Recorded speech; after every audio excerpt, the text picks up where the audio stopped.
Hello बच्चों, आज जो हम लोग बुक पढ़ने जा रहे हैं उसका नाम है what happens in winter, animals in winter. इसके ऑथर है जेनिफर फ्रेटलैंड वैन वर्स्ट। ये बुक किसके बारे में है? एनिमल्स के बारे में, कि एनिमल्स विंटर में क्या करते हैं, कैसे अपना बिहेवियर चेंज करते हैं विंटर सीजन में। ये रहा उसका table of contents. A sleepy season, animals winter homes, picture glossary, index to learn more. चलिए, a sleepy season, winter is here, can you feel it? The animals can, look, the last geese are flying south.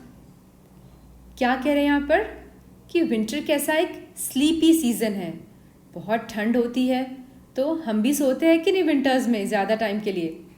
तो वैसे ही क्या animals भी सोते होंगे देर तक?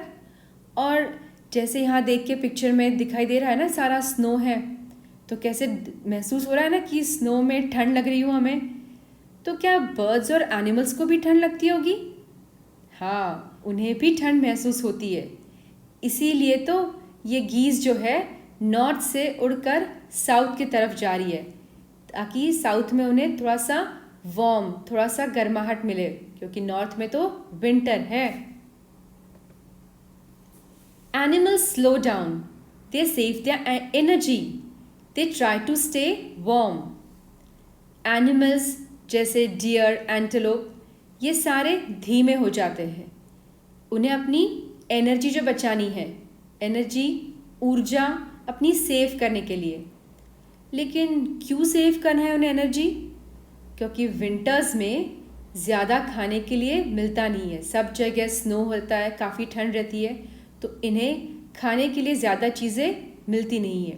इसलिए फिर अपनी ऊर्जा, अपनी एनर्जी बचाने के लिए ये अपनी खेल कूद जो है या दौड़ना भागना भी कम कर देते हैं।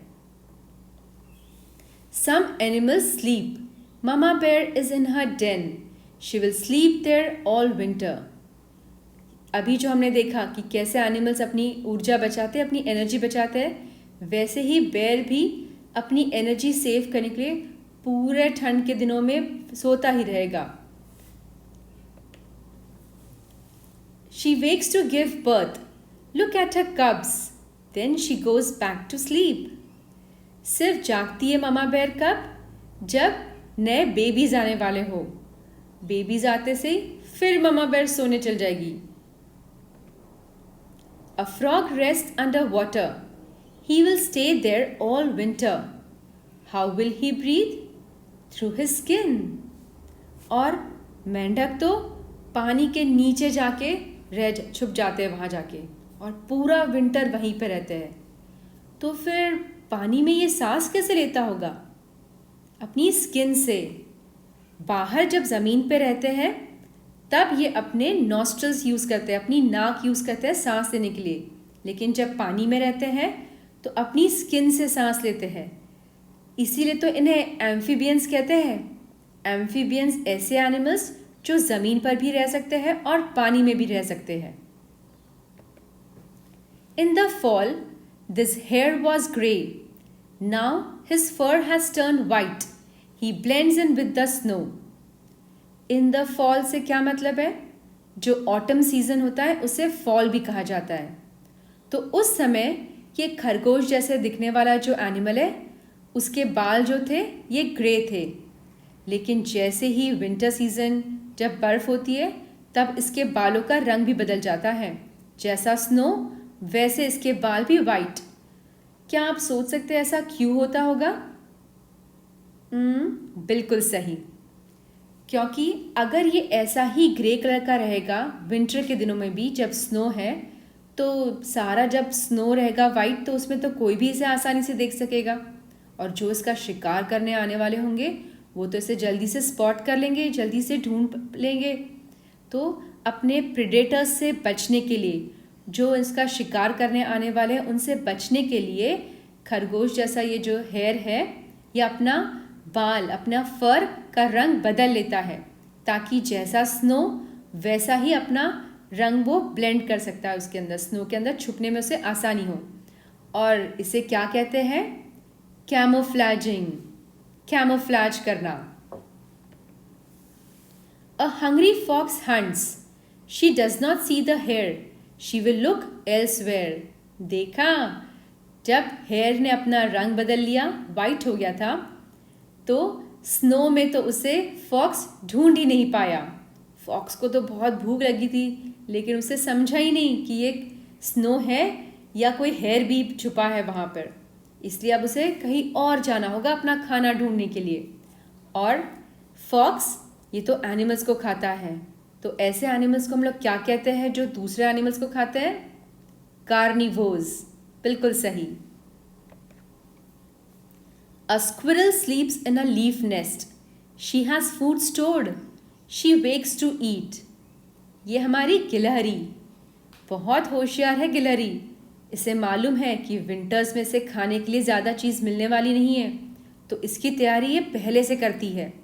पहले से खाना ढूंढकर ज़मीन के नीचे छुपा के रख देती है खाना, ताकि विंटर्स में जब खाने के लिए ज़्यादा चीज़ अवेलेबल नहीं हो तो ज़मीन में जो छुपा कर रखा है वही खाना इसके काम आएगा। और सिर्फ जागती है खाना खाने के लिए और फिर सो जाती है ताकि अपनी एनर्जी सेव कर सके। Then she sleeps again. Good night. Animals winter homes: den, hollow tree, underground burrow, under water. ये है एनिमल्स के विंटर में रहने के घर।